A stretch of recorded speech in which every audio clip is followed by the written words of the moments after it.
So I want to welcome everybody to CBI to have this privilege of hosting Rachel Korazim. I don't know if you saw the New York Times this morning, but there is a front page article that then continues on the inside on the explosion of poetry in America since the election and the degree to which poets are leading the way in expressing themselves, or as Ari Katz says, our poets are our prophets. That's part one that I wanted to share. So in Hebrew they would say ze achshavi. It's of the moment, the topic today of poetics and politics.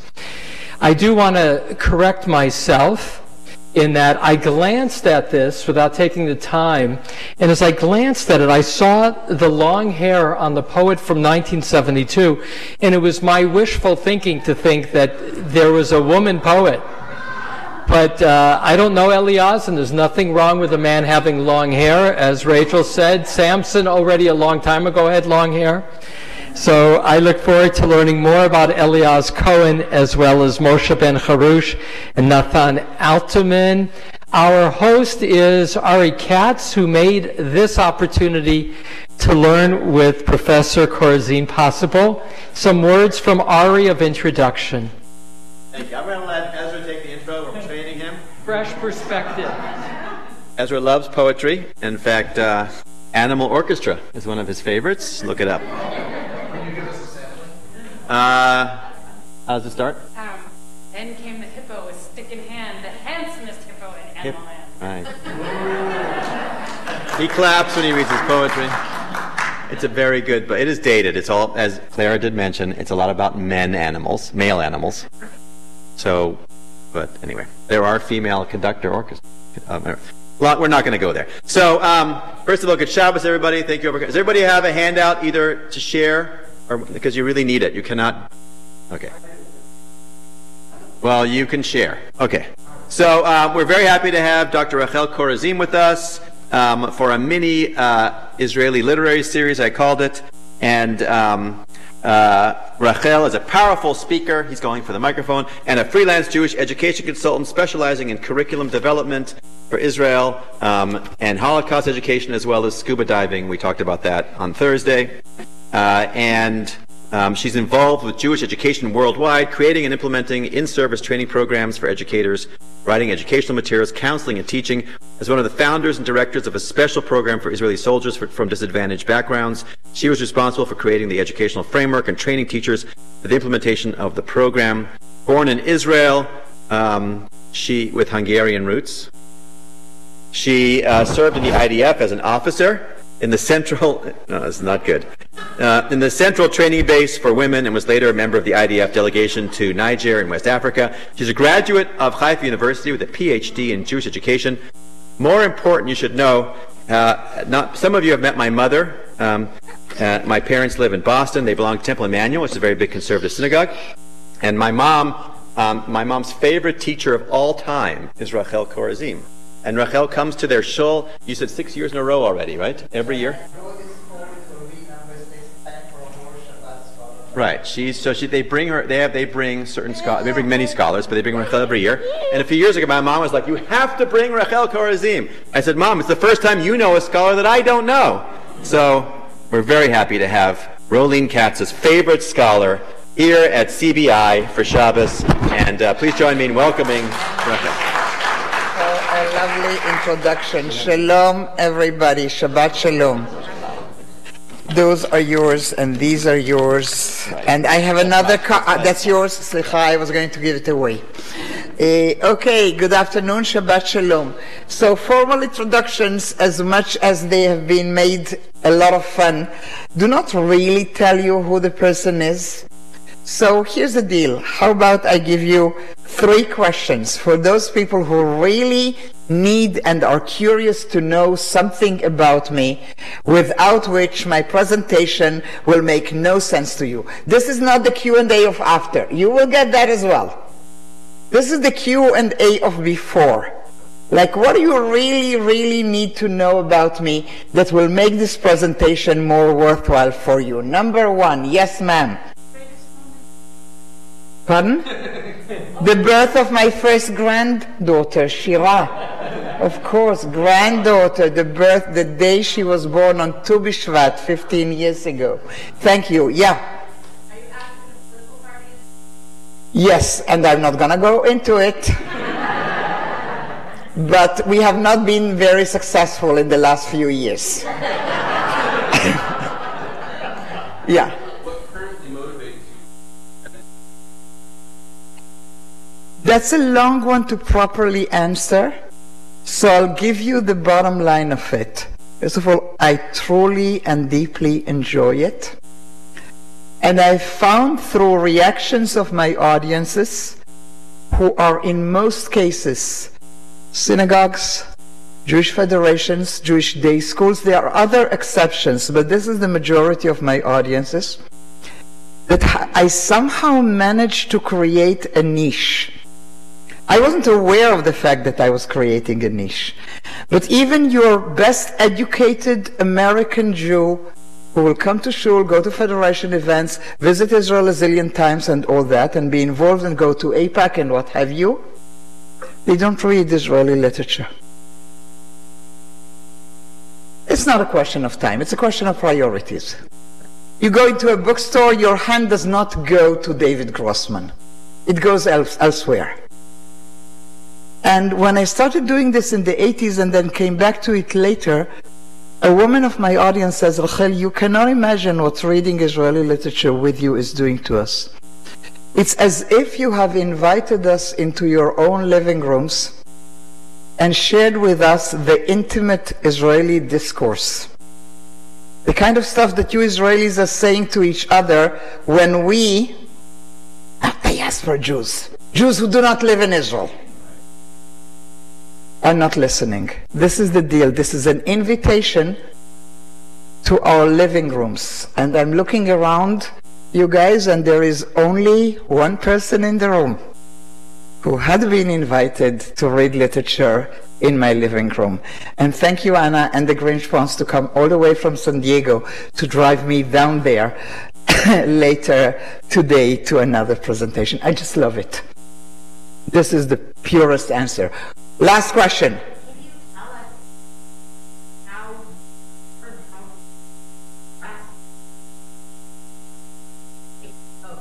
you go to a university and you do a BA degree in English and French, then you go to some more university and you do a master's degree in English and American literature, and then you live in Canada for 3.5 years, and you also exercise your French, trying not to ruin it with the Quebecois accent in Montreal. You practice it. When you, madam, learned other things, I learned languages and literature. So that's it. You're probably better than I am in your field of expertise. And I spent my time learning how to speak and read and talk about English, or Israeli literature in English. We're done. When I start dealing with the powers that be, in this case Ari, who invite me, I send them my catalog. And since I know Arik to be a very democratic person, he probably sent it around and you all voted, right? No, it didn't happen like that. He chose. He chose. Out of over 40 different workshops that I have that all come under the umbrella that I call Windows to Israeli Society Through Literature. And trust me, he could have chosen something safer. Something that may send you home feeling a little bit better than what he had chosen. He had chosen something very, very challenging. And that's the inner Israeli discourse between our poetic voices and the political realities in the country. Okay? I have a whole semester of teaching that topic, out of which I pulled out 3 pieces. And we will look at the ongoing discourse between the Israeli poetic voice and political events in the country, or events addressed by politics. How many of you want to leave right now? Because it's going to be challenging, okay? I I have chosen 3 poets. I hope we will do all 4 poems because one of them I've chosen 2. And we will start with Natan Alterman. Do not feel uncomfortable if you have never heard the name. It's fine. Although if you grew up in Israel, it would be unthinkable for you to not know who Natan Alterman was. He died in the year 70, so that's not yesterday. Is there, by any chance, somebody with an Israeli upbringing in the room? Okay. So if I were to ask you, sir, what is the first name of a Natan Alterman poem that comes to mind? 1. What is the Natan Alterman poem that comes to mind? What can you name a poem by Natan Alterman? No, don't look at my collection. Can you name? How many years have you lived in Israel? No, I'm sorry, I left it. Did you go to Israeli schools? I did. You never heard about Magash Kesef? Okay. So the man, Natan Alterman, had left behind 7 volumes of poetry, and he is remembered for 1. The Silver Platter, not 1 volume, 1 poem, called The Silver Platter. Google it later. It's an iconic poem. Had you chosen the topic of not politics and poetics, but war and peace, that would be probably one of the first ones that I would teach. And this is so iconic that in the Israeli secular ritual that most of us practice, the upcoming day of commemoration for the soldiers, I cannot think of one place in Israel that will have a memorial service for the fallen soldiers in which they will not read Magash Kesef. And I belong to a generation that had to commit it to memory, and I can recite it for you by heart, not in English, in Hebrew. Okay? But the man had left behind 7 thick volumes. Natan Alterman, born in the year 1910, is one of the earliest voices of Hebrew poetry in the land of Israel. Because if you're going to yell at me, Bialik Chernichovsky, I say, yes, you're right, they come before him, but they're right in Odessa. And only after that they make Aliyah to Israel. Natan Alterman is the voice of the land before the state. So if the first building block of modern Israeli poetry that I will relate to today, I hope there is no professor of Israeli literature and Hebrew literature who will say, yes, but there was this guy before Bialik, and I know all that, but let's make it simple. So the first layer, end of 19th century, beginning of the 20th, mainly Russian origin, but Hebrew speakers, writing and publishing and working in Odessa as long as it's possible until the Communist Revolution. The early one, the first one, okay, in 1905, when they start leaving. And they will end up making Aliyah, coming to the land of Israel. After them come that in the land poetry, not yet the state of Israel. So these are people who are born and create before the state is born. Alterman is one of 3 major names: Shlonsky, Leah Goldberg, and Alterman. But in our collective memory, probably he is the one most well remembered. Alterman's poetry can be divided into sections, but the section that I'm interested in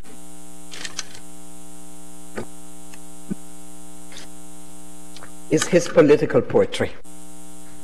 He gets a permanent column in an Israeli daily. This is prior to the state. Mainstream Jewish population of the land of Israel, Palestine if you want, is majorly, first of all, there are few. On the day the state is declared, we are 600,000 Jews. So if I'm going to the 30s and the 40s, before the Holocaust and before the survivors make it, it's like nothing, garnished. 250,000, 300,000, and yes, we call it the Yishuv, the Jewish population of the land of Israel. politically, what is mainstream then and in the first 19 years of the state is a ideology which today we will call left of center, although if you look into the details I'm not so sure, and the big guy is Ben-Gurion. Okay? And they have a daily called Devar, which would mean in translation, different levels, a thing, but also a thing said, like Dibur, Devar, from the same root. I'm going to go into inner codes and jokes. Because no matter how allegedly left of center, maybe liberal, for sure secular, Ben-Gurion had been, how open-minded and democratic and open to critical voices they were, So, from the distance of the years, excuse me, Grinch Pons, we joke about the VAR and we called it the Pravda. Like the main organ of the ruling party, okay? It wasn't as bad as Pravda, the Russian, but lovingly, jokingly, this is what we call. Alterman has a permanent column in the paper, leading into the state. So immediately, those of you who want to be critical of Israel then and now say, I don't trust him.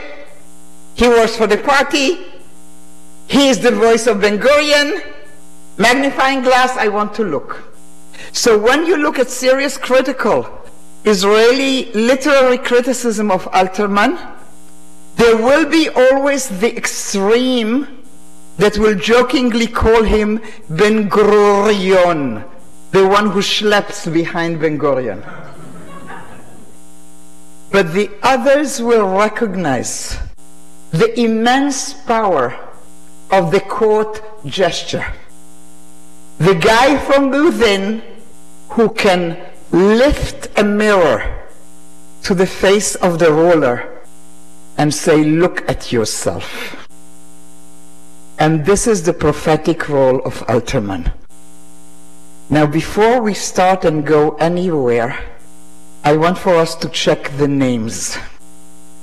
What's the first name of Alterman? What's the first name of Ben-Gurion? Did you ever hear about the David and Natan relationship in the past? Natan was the prophet who puts David in his place. And people had realized this pretty early. And so did Alterman, and so did Ben-Gurion. We have here a very late repetition of the biblical, of the prophetic Natan voice, telling the ruler David off. The year is 1948. It's the end of October. Israel is fighting its war of independence. The 7 Arab armies, the local Arab population, you know the stories. It's towards the end of 48.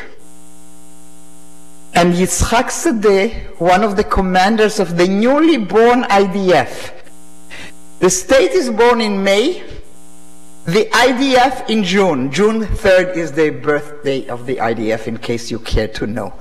When Ben-Gurion unites all the undergrounds, the Haganah, the Irgun, and makes one army under the civilian rule, which was a big novelty at the time. There's fighting going on south of Jerusalem, south of Bethlehem, south of Hebron, actually north of Beersheba, within, just in case your politics have issues with that, it's within green light Israel. 100% kosher even if you are left-wing, okay? Just so. Rumors get out that the Israeli forces, the IDF, quote-unquote, the most moral army in the world, right? Have you heard that quote a couple of times?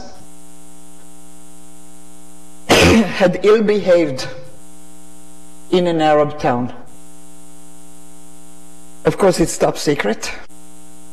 But one of the commanders, Yitzhak Sadeh, the one who created the Palmach, was a good friend of Alterman, when I do this session for you with my PowerPoint, you will see them sipping coffee in a Tel Aviv coffee shop together. And Yitzhak Sadeh, the big commander of the Palmach, also had poetic aspirations, so he wanted to be close to Alterman.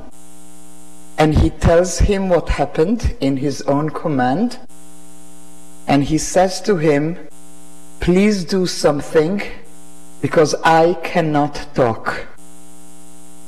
And now I really need for you to use your imagination. The year is 1948. It's November. It took about 3 weeks between the event, end of October, to the publication November 19th. In the paper. It's a Friday. So even if Natan Alterman, his normal column is always on Friday. So this is a world in which you do not have internet, you do not have WhatsApp, you know all that stuff. Your daily paper is your only source of news, and if you are mainstream, Davar is your paper. And probably if you're a good mainstream citizen, are you not? Then you have, the paper will come to your home. Like we have signed and prepaid for it and whatever. You don't go to the store. So what would it look like? 6:30 in the morning, 7 on a Friday. You'll have your coffee ready. And you will step out on the porch to see if the VAR had arrived. Right? And you'll sit down with your coffee. It's 48. You are still allowed the cigarette. Time is of changing. And you open your paper. I wonder what Alterman is writing about today. Because every week he's addressing an issue in the Poetics. Open your page. Where did Alzot go? Okay, for this. Now I want for you to do something that is difficult, but there is at least one rabbi in the room, right? Okay, so we are having a conversation, Rabbi. 2? Any more? 3, 4. Great! I love you guys. Look at page 4, where you have the title of the Alterman poem. And now I'd like to tell you that the expression al-zot, which in English is for this, all others are allowed to look at the English. Only rabbis are looking at the Hebrew title. And those of you who are fluent in Hebrew. The expression al-zot is a biblical quote. It will appear in Jeremiah, it will appear in Amos, and it will appear in Tehillim. Now, I'm not asking you to be a biblical scholar. And your Israeli secular people and fluency in biblical text in Israel has no connection to your level of observance. I repeat that. Fluency in biblical text has no connection to your level of observance. We study Tanakh in public secular school. We know the prophetic expressions. When a prophet says al-zot, for this, is the connotation positive? Thank you, God, for this, we say grace? No. What's the connotation of the expression al-zot? Is it related to something good, or it's the reprimand for something not good? It's that. Okay? So the prophet will go, because of this or that, you'll get that punishment, and you will, yeah. So it's like J'accuse? You're taking this like a step way too far, but yes, yes, absolutely, absolutely. Now, it's 48, Chaverim. It's the war of independence. You're worried about your kids in the military, and your neighbor and your sister's son and daughter. What is, and you're so proud of the achievement so far. It's October. Around Pesach they opened the road to Yerushalayim. Wow. In May the Gush had fallen. Oy. Like southern of Jerusalem, we had lost it. The old city also in May. These are hard times. What is Alterman gonna talk about? What is that bothers him so much? Take a deep breath, because I'm not done with you yet. This is wartime. And we in Israeli culture, oftentimes we do a lot of sing-along, you know that? Sing-along from many secular Israelis had come to replace prayer or other cultural events. There is a very popular song at the time, the intention of which is to encourage the soldiers. And it's called Shu'alei Shimshon. What's a shu'al? It's not a wolf, it's the other animal, the one that goes like, ooh. Fox. Fox. Samson foxes. There's a military unit, Yitzchak Sadeh, Alterman's buddy, is the commander. They have the most sophisticated vehicle, armored vehicle, jeeps. It's 48, and they are riding on jeeps. And Yafa Yarkoni, the singer, is singing. I'd love to have a recording, but we cannot. It's Shabbat, so you have to suffer. Goes like, Shu alav shel Shimshon, Shu fashtu b'merchav. Simon Foxes again are in the territories, and they will set it alight, and they will show those Arabs and la la la. And we sing it like crazy. I cannot remember, I was only 2. But I remember the stories. By the way, the guy who wrote the lyrics for this song is the only one alive of all the people I am mentioning today, is Uri Avneri, the top-notch left-wing peacenik. But at the time, he's barely 19, out of the Irgun, the Etzel, the right-wing underground, and he's writing this super patriotic military song. And Alterman knows that this is the popular song. This is in the mind of his reader. Coffee, cigarette, alzot, oy vey, what's going on? Let's go to the beginning in English. Mounted on a jeep, he had crossed the conquered city. A brave and gentle lad, a lion of a lad. In the street that was beat, an old man and a woman were pressed to the wall, all they had. What's your image? Who is on the jeep? Who is the old man and the woman? Is that clear? Now guys, this is 48. We are barely 3 years after the Holocaust. And the guy on the jeep, armed, is a Jewish lad, a lion of a lad. And the old man and woman pressed to the wall are Arabs.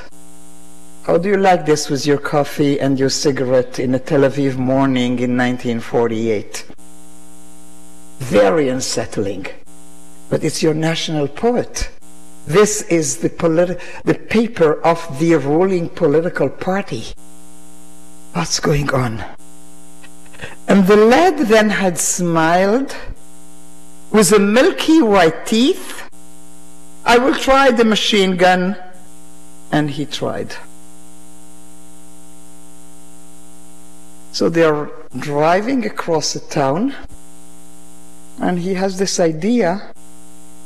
He has maybe a new machine gun, maybe the jeep is new, maybe the sense of empowerment and strength.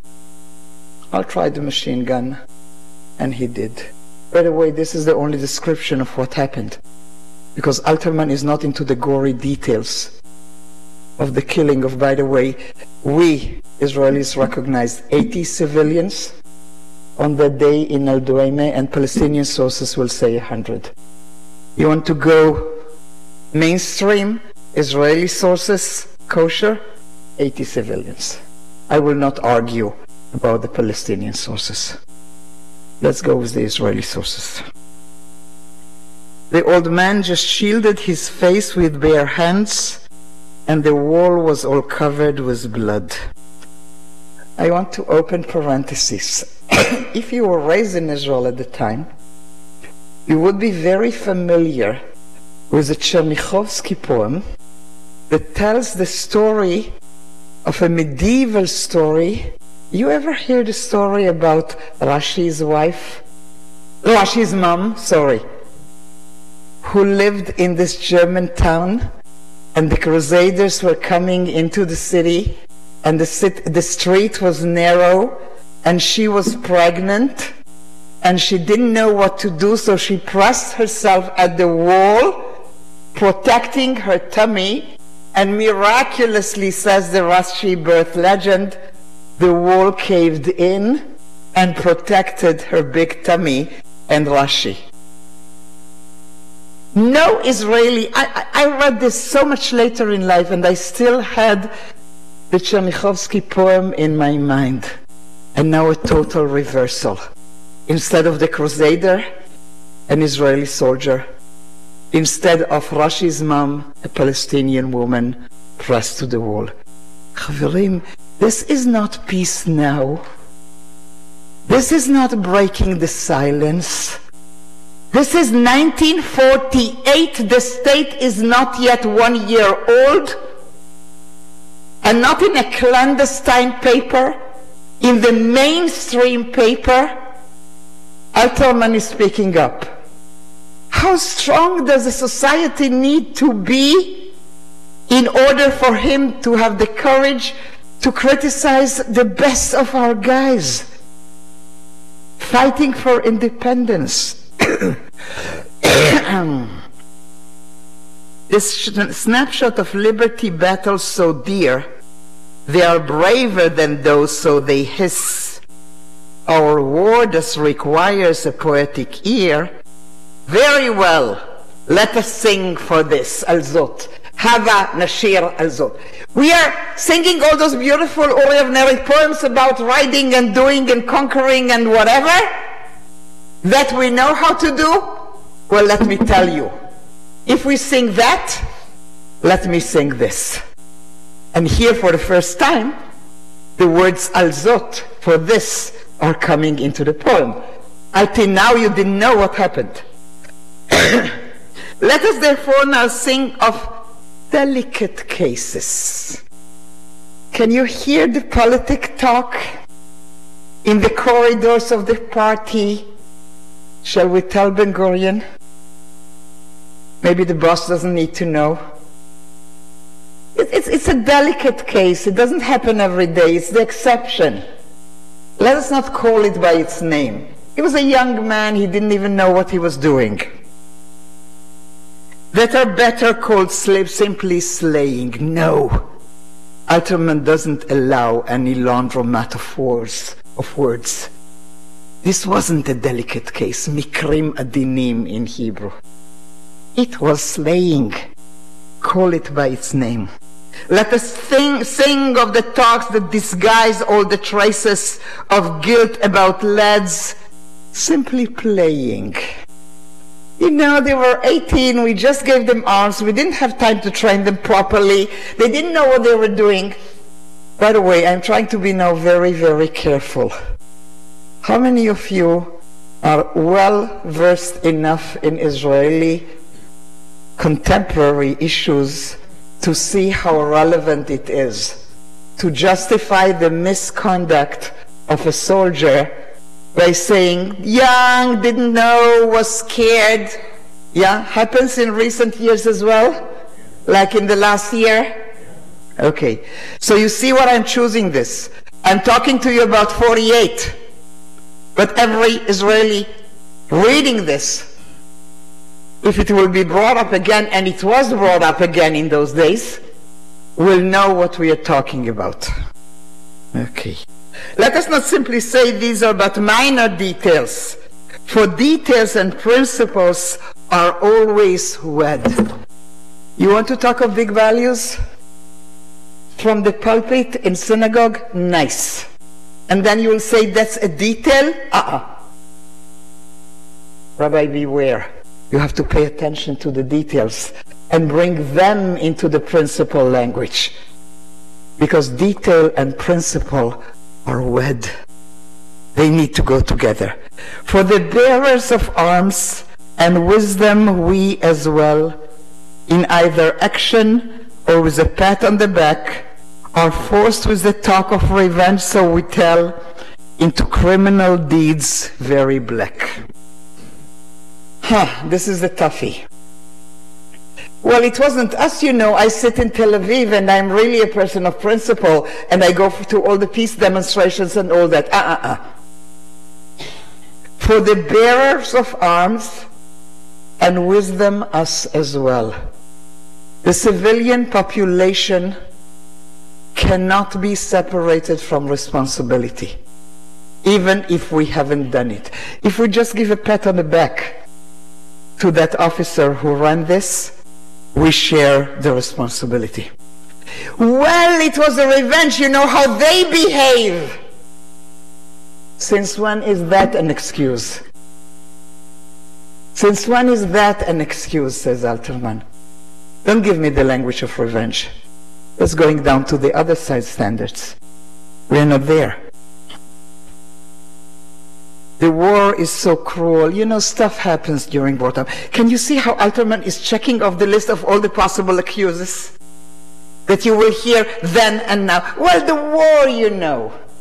Wars are so complicated and cruel. He who morals expounds, with a fist shall be torn into his face. But because this is so, the decency bounds should be straight and as hard as a mace. Just because the war is cruel, we need to make sure that our principles are clear to every soldier. And to those who can sing only splendors of war and are bound to pour honey on its every sore, let it punish them cruelly so evermore, and step them forthwith on the martial court floor. All those who can only sing the praise of our soldiers, when these things happen, let them be accountable at the court-martial floor. Let silence that whispers, this is so, you know, be smitten and dare not show his face. The war of the people who stood without fear against 7 armies, the kings of the East, will not fear, saying also, do not say in Gat, it is not quiet as coward as this. Do not say in Gat is a quote from Samuel 2, chapter 1, the lamentation of David over King Saul and his sons, who lost the war against the Philistines. And they are so ashamed of what had happened, and they do not want the Philistines to gloat. So there is a quote there that says, Al tagidu begat, do not tell it in the Gat, in the Philistine city. Since then we had accepted this sentence to mean, let's keep this quiet. Let us not wash dirty laundry outside. Do not say in Gat. And Alterman is saying, if we are strong enough to face those 7 armies, we should not have the strength to face the Tagidu Begat, the do not say in Gat. We can face that. We are standing such a harsh war. And we want to have the strength for that. We need at least to be able to face our responsibility to what we have done. And now the big question.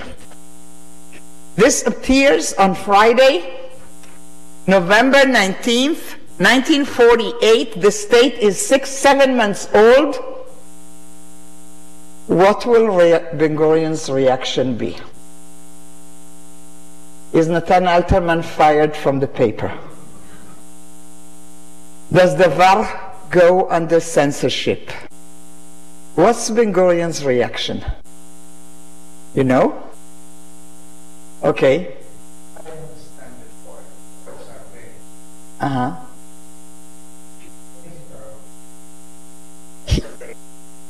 The editor of the newspaper is the brave man who let it on. I agree with you. And check with Ben-Gurion. Did he check with the Arabs? Oh yes, that was clear that it came from Yitzhak Sadeh. Everybody knew that. Yeah, that was clear. Alterman wouldn't dare if he didn't check. I'm asking you about Ben-Gurion's reaction. He's the Prime Minister and the Minister of Defense at that time. And the state is 7 months old, and it's still fighting its war of independence. What will Ben-Gurion do?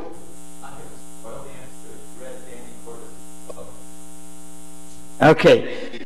All right. I'll spoil because I'll tell you.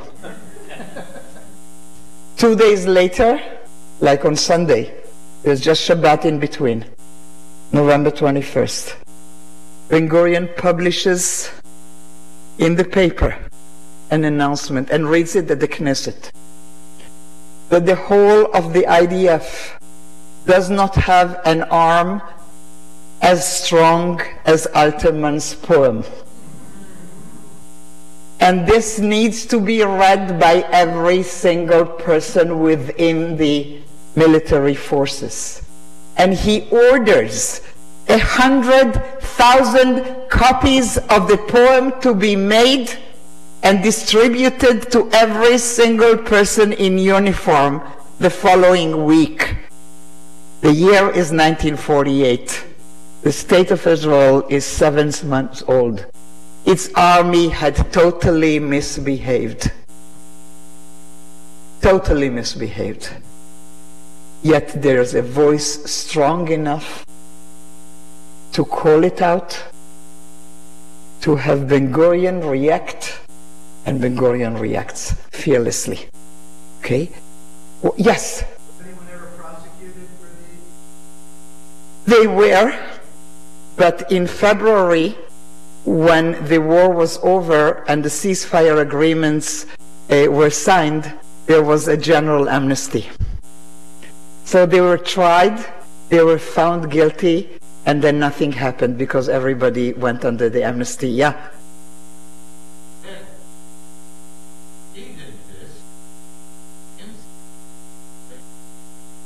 The Dir Yassin is not the IDF, and Dir Yassin, excuse me, sir.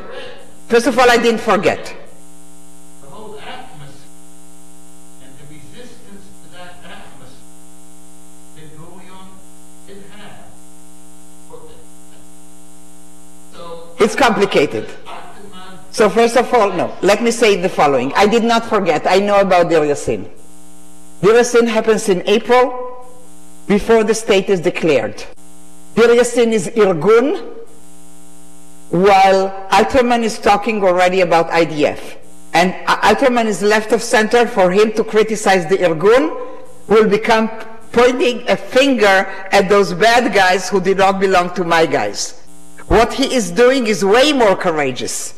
Because for a Mapainik, a Ben-Gurion party, to criticize Irgun under Begin, that's the easiest thing to do. Alterman is way more courageous. He's criticizing our boys with no distinction, Irgun or no Ingur. The IDF that is ours, way, way more courageous than bad-mouthing the Irgun. For a Mapainik, that's the easiest thing to do. And no, I did not forget Dir Yassin. And I teach about Dir Yassin the way I teach about Al-Duwaymeh. The name of this town was Al-Duwaymeh. Nothing of it remained. Nothing ever. I went to visit to see. Okay, there is a moshav on top of it, Amatzia. You can go visit. Okay, guys, we need to do something else. Because so far, Rachel is your bad person, anti-Israeli, a self-hating Jew. What else do you want to tell about me? Okay, so we need to switch, and we are going into another issue. The ingathering of the exiles, right? Like as soon as the state of Israel was created, immediately it welcomed all the immigrants and made them immediately into citizens and loved them all equally. Or not. The year is 1955, and Alterman is again at it in a more complex poem that is called The Nino's Race. Now this is the only example in all my years of teaching translated literature to tell you that the translation is better than the original in the title. Because Danino's race in Hebrew, races in running, is called in Hebrew Ritzato shel ha'oleh Danino. Literally, race. The Hebrew word ritza, running, does not have the additional meaning that the word race has in English. So we got here a gift by studying this through translation. Shalom Chaverim, the year is 1955. Israel is already like, wow, 7. And we have all the survivors who have arrived already. And we have the immigrants from all sorts of countries. And the question is, are we a country that absorbs immigrants because we need to be a safe haven for them? Or is the main mission to build the country?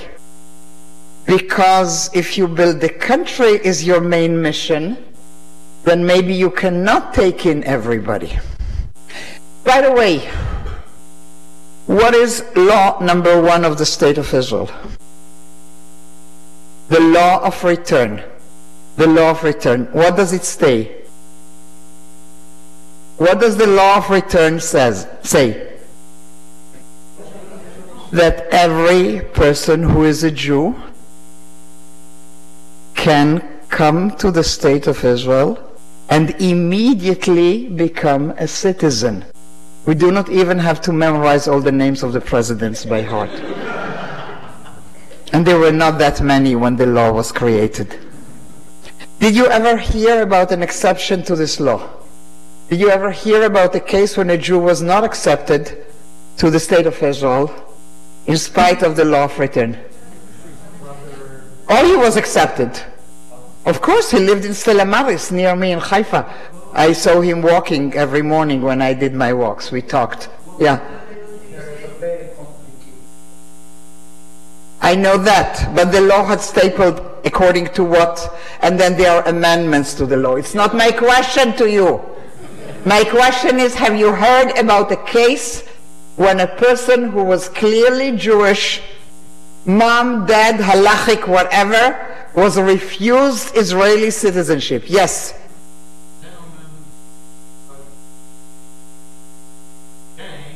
Lansky. Right. One and only. I was waiting for the name. Lansky. The mob. Not a gang. The mob, like real mafia. Okay? He was accepted. He lived in Stella Maris. He was my neighbor. We hiked together in the morning. Not as a Jew, but he got citizenship based on the fact that he was born Jewish. It was debated, he was accepted, because we do not have a law of immigration. We only have the law of return. And Brother Daniel contested the refusal and got it. The only one who was refused. But did you ever hear of a full Jew, not a criminal, not a priest, who was refused Israeli citizenship? You haven't. Thank you. Friday morning, open your door, pick up the paper, coffee, 55, you can still have a cigarette. What is Alterman going to write about today? Let's see. Alterman is now quoting his own paper. A week ago, the Davar newspaper wrote in glowing terms about our branch, our section. It's actually the Jewish agency. Those appointed to check and classify in the name of the return to Zion. What irony. And in the name of its law, the families from the Moroccan diaspora. What? Did you ever hear the Jews would be checked in a Jewish community and screened before Aliyah? Well, I had many Israelis who told me I've never heard about it, and my classical answer would be, how could you know? It was in the paper. The article described firmly and with emphasis the difficulties encountered by those who classify, how the work smokes and smolders, how their doubting hearts mutiny so that they even lose their sleep. Alterman is making fun of a previously published article in his own paper that comes from the point of view that, can you see these poor guys who were sent to Morocco to screen the immigrants, and it was so hard for them that they even lost sleep. So the article in the mainstream paper, of course, took the side of the establishment and really wanted the reader to identify with the difficulty. But look at the subtlety of Alterman. Because the language he uses is 55, 10 years after liberation. How it smokes and smolders. Any allusion to smoke in the early years of Israel, you really did not have to be a Holocaust scholar to get it. It was up there, tangible. I read it all fully understanding the holy nature of their work. They find themselves in the narrow straits between their duty and their tears and the rebellion and the wiles of those waiting for the decree. So how are the bureaucrats presented? Poor, miserable, losing sleep. How are the immigrant candidates presented? Manipulative, sneaky, weeping, vials. What? Like, this is Israel, you know, we want all the immigrants. Okay. And yet, as I read this description, I felt that this soul-searching is not the main issue. It is, despite everything, only secondary. It is, despite everything, only secondary as regards its importance for the individual and even for the general public, as opposed to the significance of the rebellion and the battering force of such a clause. And now Alterman does a very Alterman-y thing in this part of his poetry. He quotes from his own paper, okay?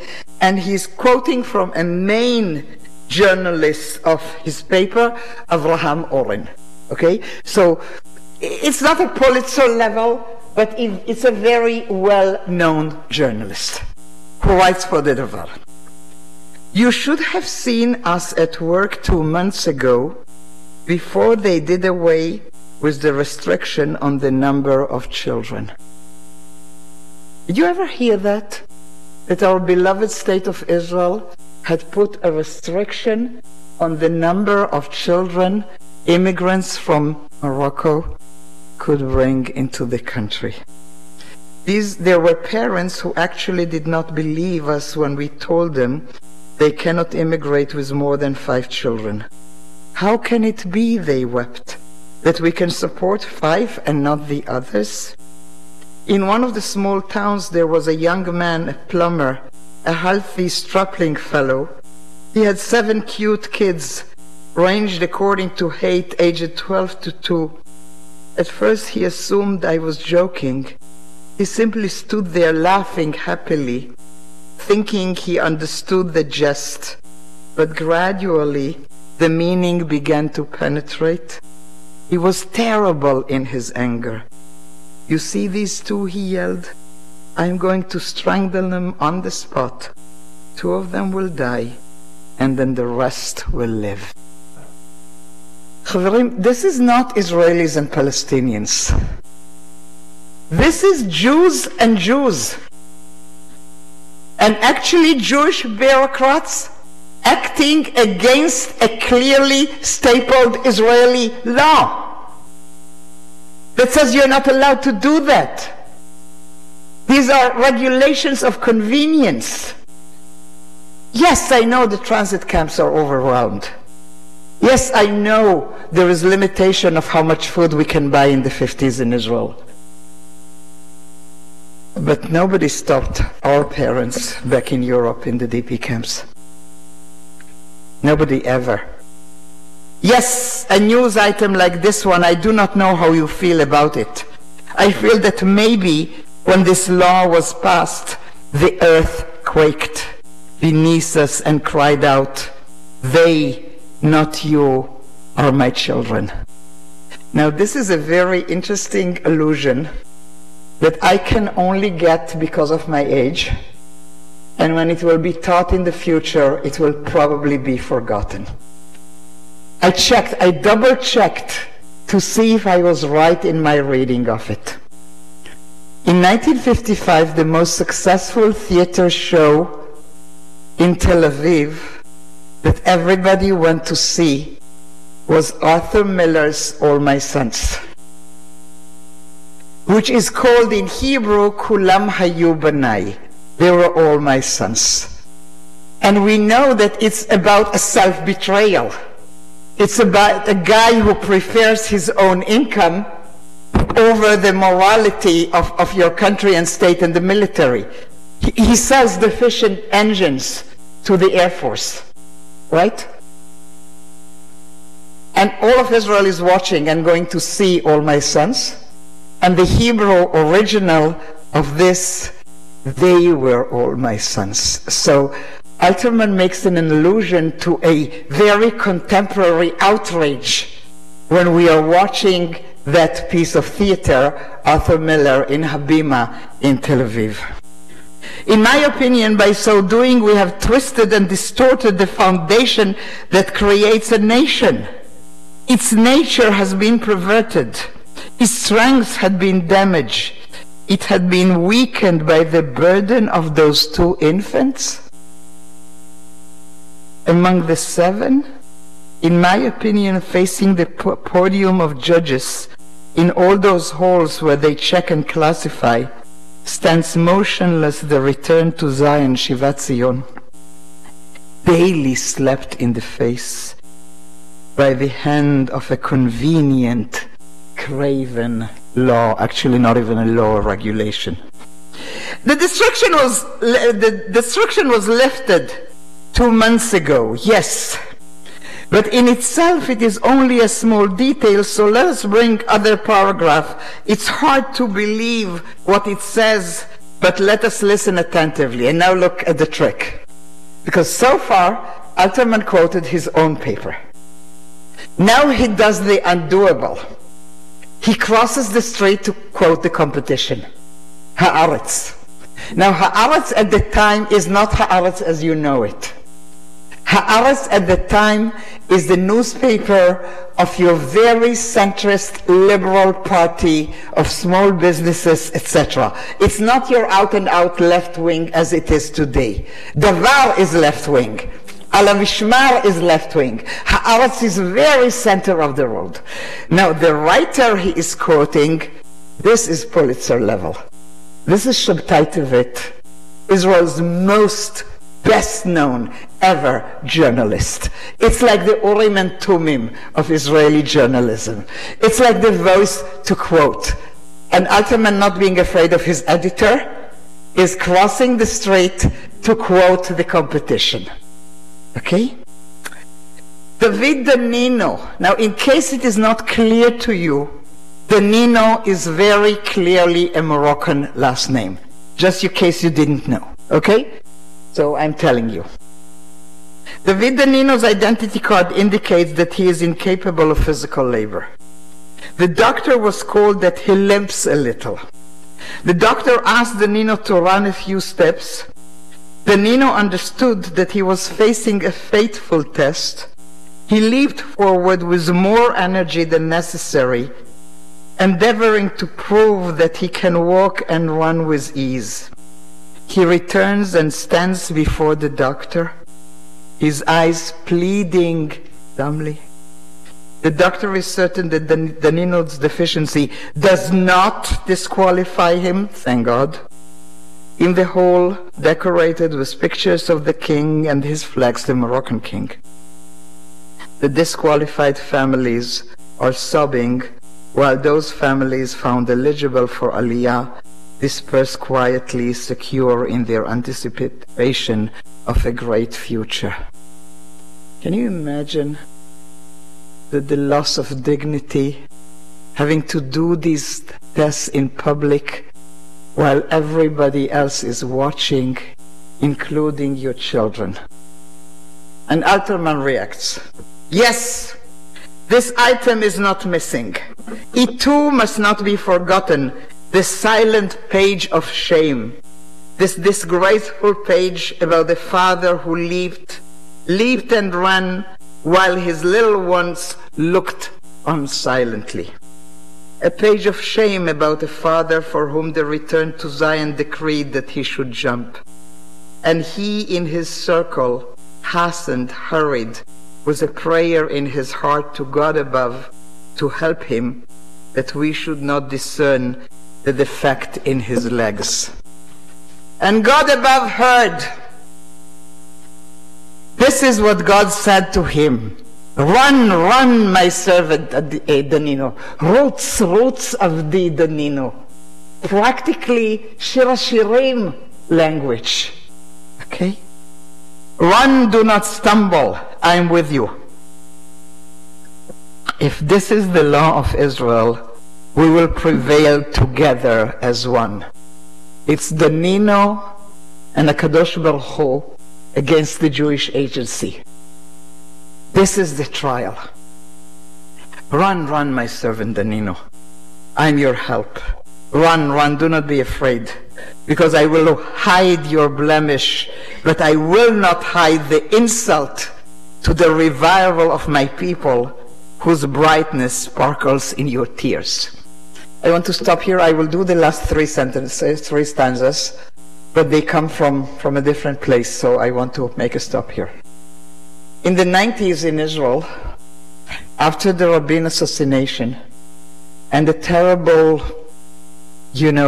gaps in Israeli society between ideologies, I worked for the Jewish Agency. I actually belong to these people. A different generation, but still. And we created a course for university students to get to know the different facets of Israeli society. And I did an elective on poetry in that course. It was called Nitzanim, Blossoms. And I had a small group who took my elective, 4 or 5, and we are reading this to understand when those gaps between Ashkenazim and Mizrachim start in Israel, and the pain that is hidden. And I have a very clearly, not called Danino, called Vaknin, also a very clear Moroccan name in my group.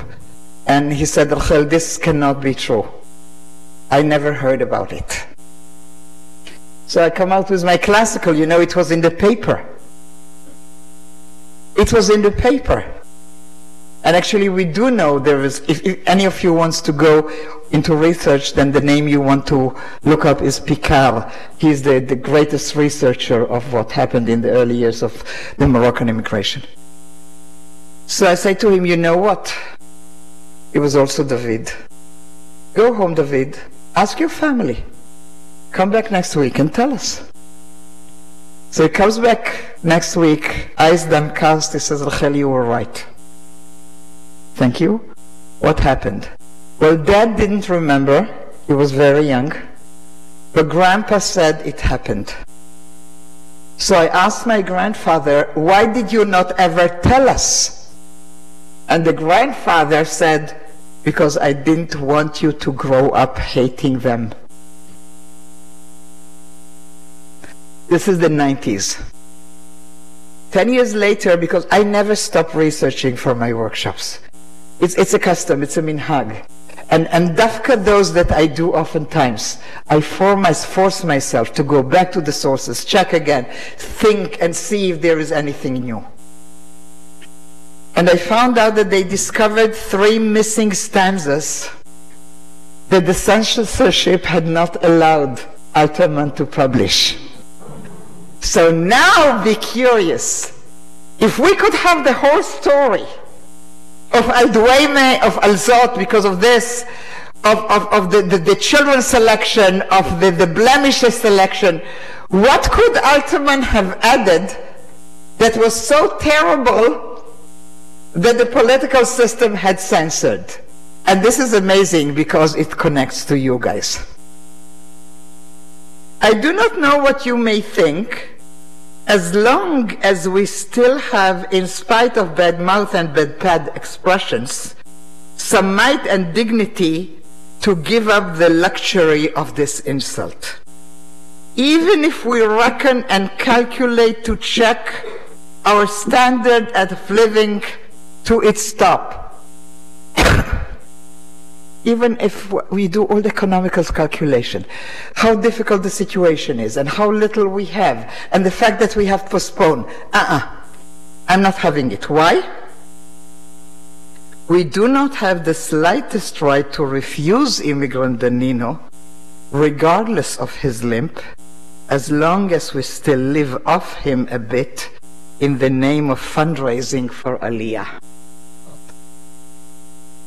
And Alterman wanted to write in the Var, it wasn't allowed.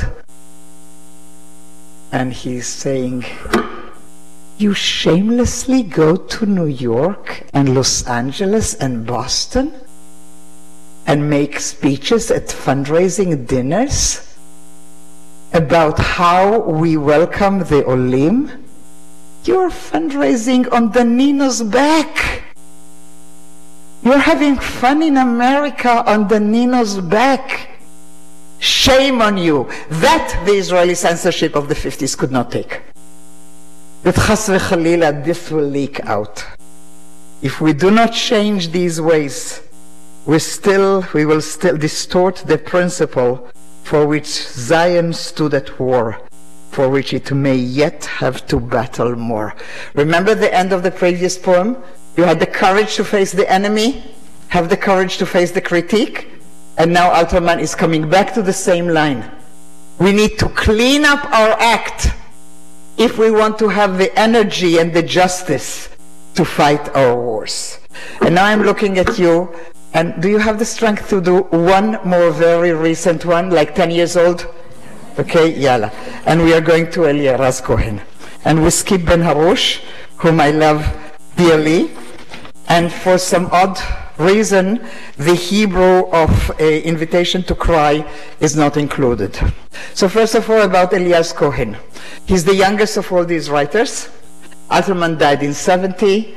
Moise ben Harush is still a very, very productive Moroccan writer.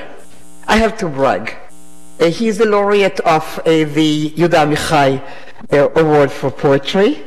But the year he got that was the year he had published one of his poetry books in a small publishing house that is owned by my son. So I really have to brag a little bit, okay, because we are somehow connected to Moise ben Harush. I also met him through my son, etc. Eliraz Cohen is a phenomenon. Because Rachel, you keep doing this left-wing stuff, etc. Yalla, let's cross the green line and go to a settlement where you will meet Eliraz Cohen, who is younger than my children. I have one born in 70, that's Uri, and one born in 71, that's Tali. And he was born in 72, so I can really treat him like the age of my kids, okay? He's a social worker by trade, and so is my husband, so we are even connected then. And he had created, I wish you could have enough command of the Hebrew language to enjoy this. They have an amazing digital publishing house of modern, orthodox, contemporary poetry on the internet called Meshiv Haruach. Meshiv Haruach, which has like 3 layers of meaning. Because it's the one who makes the wind blow, but also the one who will give you back your respiration, your ruach, your spirit, okay? And he's the chief editor of Meshiv Haruach, and a poet by himself. Unlike most of the poets published by Meshiv Haruach, Eliraz Cohen has legit online, available on Amazon, translations of his poetry, okay? An Invitation to Cry is an inner Israeli conversation with a publication that was published immediately after the Yom Kippur War, when Israeli society was totally broken because of the huge number of the losses. And there was an article published where else? In Davar, which still in 73 is the major paper, not anymore, very mainstream. And it's one of the earliest recognition by male writers in Israel that it's okay to weep, to cry. Because in the early years of the state of Israel, men were not supposed to cry. Barely mothers, but chas v'chalila men. An invitation to cry is this call and recognition within the kibbutz movement, of which a large majority of the soldiers fallen in the 73 war belonged. Eliraz Cohen coming back to it at the time of the disengagement. The Arik Sharon disengagement of the part of the Gaza Strip, of Gush Katif, which is totally objected to by Zionist Orthodoxy in Israel, by settlers of Eliraz Cohen's world. He is living in the Gush. The Gush is a sort of a code name for a relatively large number of settlements just south of Jerusalem that for some odd reason, even by, not odd, for a reason by Israeli left wing is recognized as almost kosher. Because we had kibbutzim there prior to 48. So we literally just came back. And we literally owned the land previously by the kibbutzim. He lives there, and he in his imagination can see already the evacuation of the Gush. One day the left will win and we will have to give all of it back. And so he sits in his home in the Gush that nobody is thinking of giving back, but is in his worst nightmare, he visualizes the need to evacuate. But the poem is written from the perspective of what will I say to the soldier who will come to evacuate me. And now this is a very subtle, again, Israeli inner discourse. Yeah, so they should really evacuate all those posts out there, etc., etc. I may agree with it politically, but how exactly is it going to be done? Like my son in uniform, who is left-wing and may believe in that, will go into the home and force Eliraz Cohen and his 4 children and his wife and the doggy on the bus? How exactly will that work? So here's the conversation, an invitation to cry. To you, the good loyal soldier, who on the day of the order will approach our dwelling. I will run to you with open arms. I will run, I will embrace you and lead you. If you looked at the Hebrew, you will see Shir Shirim. Run to your lover, lead them to Vileni, etc. In front of the entrance, I will take hold of your collar. I will tear it to the place where your heart is. What will happen at the encounter between the evacuee and the soldier? They will do Shiva together. The settler will tear the collar of the soldier of the Israeli official uniform, and the soldier doesn't seem in the poem to object, and they will do Shiva together. Enter, sit with us, the mourners. Taste the hot pretzels, like the children who even now are tumbling on the rug, like fate against the houses in Etzion are turning poked and hollow, because Gush Etzion was already evacuated in 48. We remember the images. Silently, we all walk at the end through the rooms of the house. Only I and you, my wife, and the walls remember the quarrels and loving lines that were written and erased as though burned into the book of life.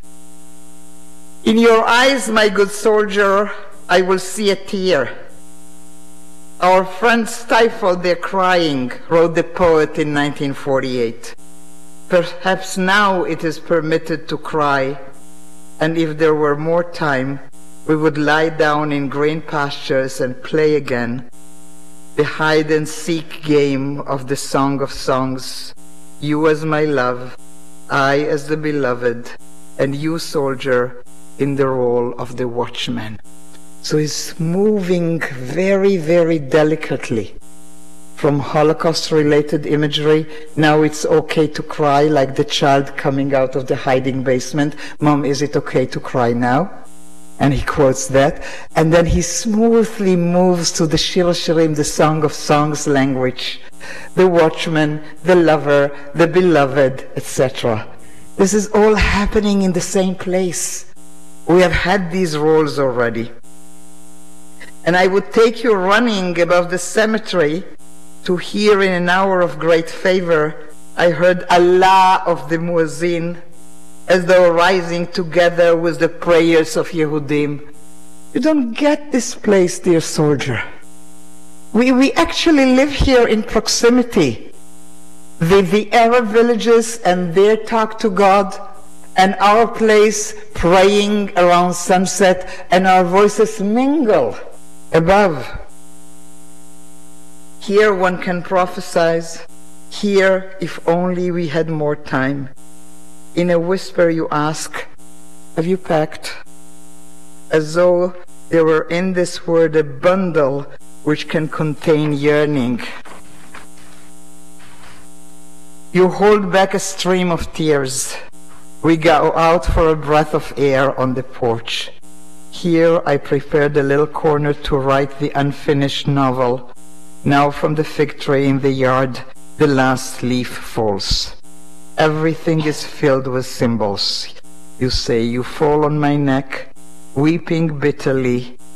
My good loyal soldier, now at last it is permitted to cry. I have chosen this poem for you because it's literally the kind of language you will not hear when you just listen to Israel in the media. In Israel of the media, breaking the silence will yell at the settlers, and the settlers will throw stones at the left-wing protesters who want to protect an Arab village. The majority of Israel is neither here nor there. The majority of Israel is at a point where you somehow try to reach out, where you somehow try to have a dialogue and find some sort of a meeting ground that is very, very difficult and very painful. Ours, most of the time, is not a language of hatred. We go together to the army, we shop together in the supermarket, we sit next to each other at Ben Gurion Airport waiting to the flight, and we talk Hebrew. It's a complex society that for years has the prophetic tradition of speaking up and sharing even the opinions that we do not agree about. Thank you very much.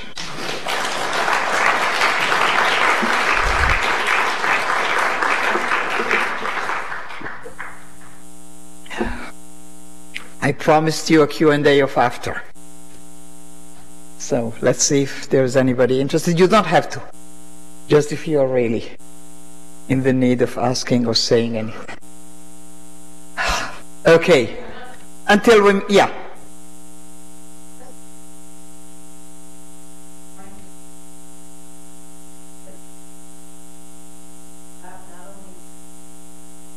I'm suggesting something way more modest. Way more modest. I'm suggesting, don't ask me, what do you think in Israel about? Because there is not one thing about which we will agree in Israel. Yet we live there together. Yet our kids serve in the military together. Yet we meet in a different zillion places. Sometimes there is overlap, many times there is disagreement. We will express it on elections day, during demonstrations. It's a very complex way of living, and yet we manage already almost in 1 week, 69 years to do it together. Give us a chance, we may yet figure it out. Yeah.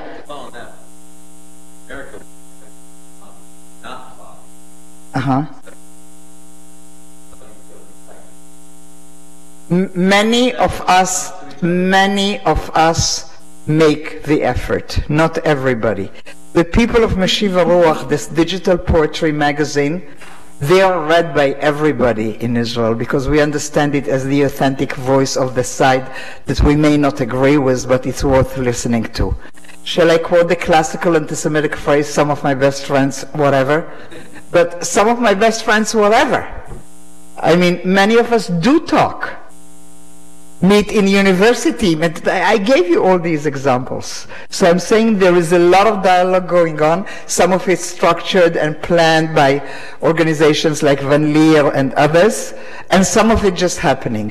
I made a conscious choice to live in Jaffa. It's for a reason. I want to live in a mixed community. I want to be there. You know? Not about Jews and Jews, but more Jews and Arabs. Let me take somebody else. Yeah.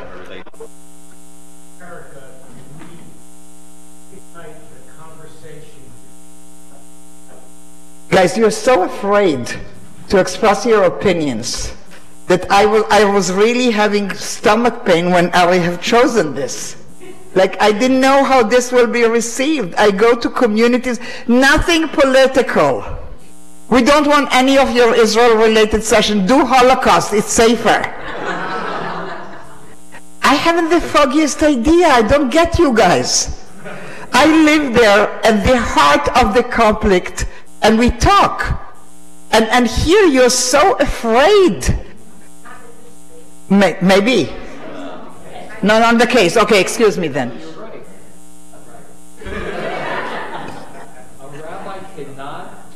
Stand on the pulpit, yeah. Speak other than that which unites us. That Israel needs to survive. Hallelujah. But if it came to discussing the tensions that are part of the conversation in Israel, that would not be accepted. Okay. But, so here's what I want you to say to us. I'll try. Would it be the case that Americans, and people would say, we don't live in Israel, we don't pay the price of sending children to the army. Our responsibility is to enable Israel to remain secure. Okay. Not to debate difficulties of life in Israel. What would you say in response? Secure is a very complex word. Because I think that Israel will be more secure, it will be more democratic, more pluralistic. I live in the only country in the world where my son and his wife could not choose the rabbi that will marry them. Will you help me with that? Forget Palestinians. Will you help me in that? Last week, a major Israeli institution ran a survey, listen up, on pluralism in Israel. The option for conservative or reform Judaism was not on the page of the choices. This is the country I live in. I have a child and a granddaughter in Kibbutz Hanaton, the only conservative kibbutz on earth. Okay? The rabbi, Yoav Andy, is not supported by the state. We support them. There is an empty synagogue nearby of the Harchava. You know, when they do the lands and make it possible for everybody to build a home. And this becomes a kosher Israeli village or something, and therefore the Ministry of Religious Affairs will give them a building and a Torah scroll and a paid rabbi that none of them wants. And next to them is their kibbutz Hanaton, and no help whatsoever. Okay? This is the Israel I live in. I live in an Israel in which a child on Bet El, a settlement, it's official, you can find it, I'm not inventing because I'm left-wing. A Jewish child in Bet El will get 2.5 times as much allocation for their school than a child in Migdala Emek. A Jewish child may also be Orthodox in case it matters. So Israel's security is not only the enemy from without. There are splits there. There are injustices there. That if you helped us address will help us become stronger and more secure. It's a complex reality. You don't have to go yashar to the fence and to the settlements, etc. There is so much stuff within in which we need your opinion. I don't live in America. Do you expect me not to have an opinion about your latest elections? Well, I do. And I expect you to have one about mine because I believe you care. Let me tell you something else. When you organize that next mission to go to Israel, will you try, for my sake, because I've asked you to, not to create it in such a way that for 10 or 12 days you sit politely and listen to Israelis telling you how great we are? How about you said to your tour organizer at Da'at or IGT or whatever, I know them, I can make the connection in case you don't know them, and tell them, I want 2 hours to be able to talk to an officer's course and tell them about Jewish life and Jewish pluralism in America, because they haven't got the foggiest idea about it. I want to meet with a group of Israeli teachers and share with them how we can secure Jewish life and prosperity and thinking in America. It doesn't come into our education system. Why do you let us on every mission keep you silent and polite in the room while our voices are heard, and you do not take the chance that I need so much for my grandchildren, for their teachers to hear you? Just for starters. Okay? Then we'll talk again when I come back. Yeah. By the way, those going Israel with us, Eliaz? Eliaz and Michal and our goal was nothing else has was powerful read by many. America, I don't know many people that read poetry every day. Israelis are they reading their poetry? Natan Alterman is a little bit passé, but Eliraz Cohen is right. Oh yeah, you bet. In Israeli society, are they more, are Israelis reading poetry? Listen, in the last 6 months, one of my very, very closest friends and my sister have published a poetry book each. And so I had the chance to talk to publishing houses and whether going to the launching events. And they told us jokingly that in Israel there are more people who write poetry than people who read poetry.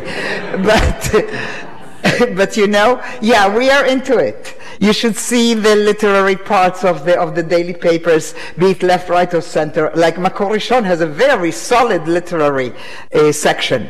And they are totally not my political side, but I will read their literary section because it's good. Like, not everybody, of course, but many of us do. Yeah. Please.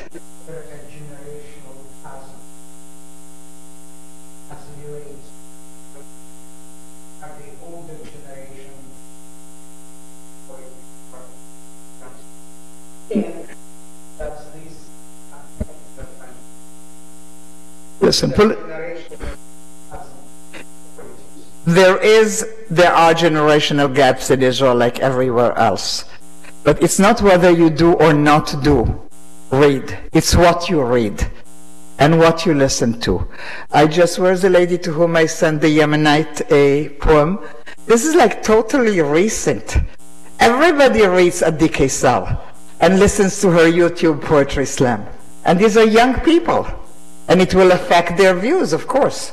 But there will be a left, right, and center. They do not read Alterman anymore.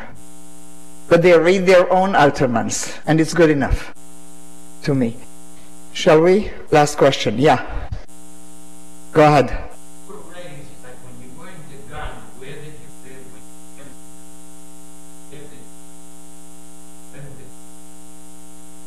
All that you need to know. Okay, I was born in Kvutzat Geva. In October, Kvutzat Geva, as in Gevatron.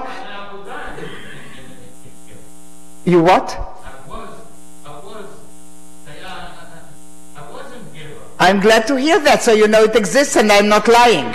So Geva has a very famous singing troupe like Yam Shibolim Shemisariv, that one, okay? So your classical Israeli songs, which of course are all Russian.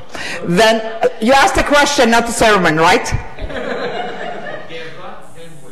I'm answering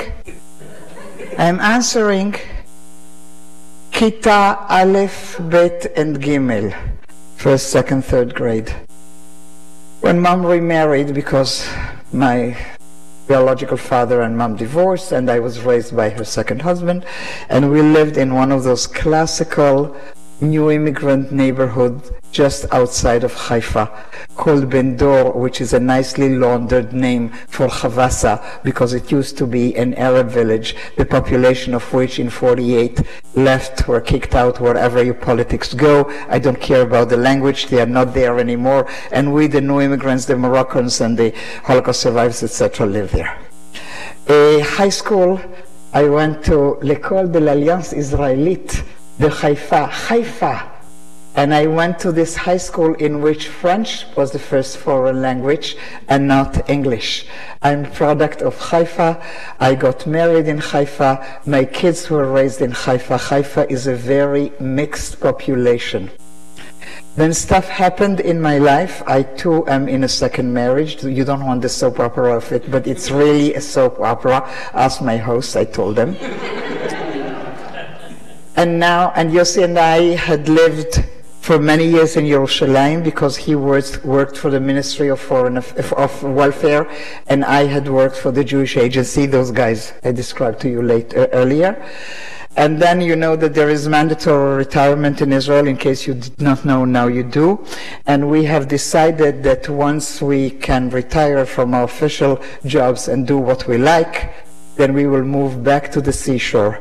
And so Haifa was not the case because all our four parents had died already, so there was no reason to go back to Haifa. So we went to the southern part of Tel Aviv, Jaffa, Yafo, and this is where we live. I have kids in Be'er Sheva, I have a child in Hanaton, and Yossi has a son in a small place, Bet Hashmonai, near the airport. We are all over the place. Does that answer your question? I told you to ask that in the beginning, and then you do go Dir Yassin on me. Now you're okay. Done. So hopefully you'll come next year when hopefully Rachel comes back to Orange County, and we've chosen the two hardest. So from here on, the easy topics. Actually, which one are we going to do? What's the diaspora one we're going to do? Israel diaspora relations changing narrative, but you may want to do some of the justice series about famous trials in there. Yeah, well, we'll do the diaspora. We want to go after. Okay. I'm telling her I don't live in the diaspora. I'm not in Golan. We'll talk about that.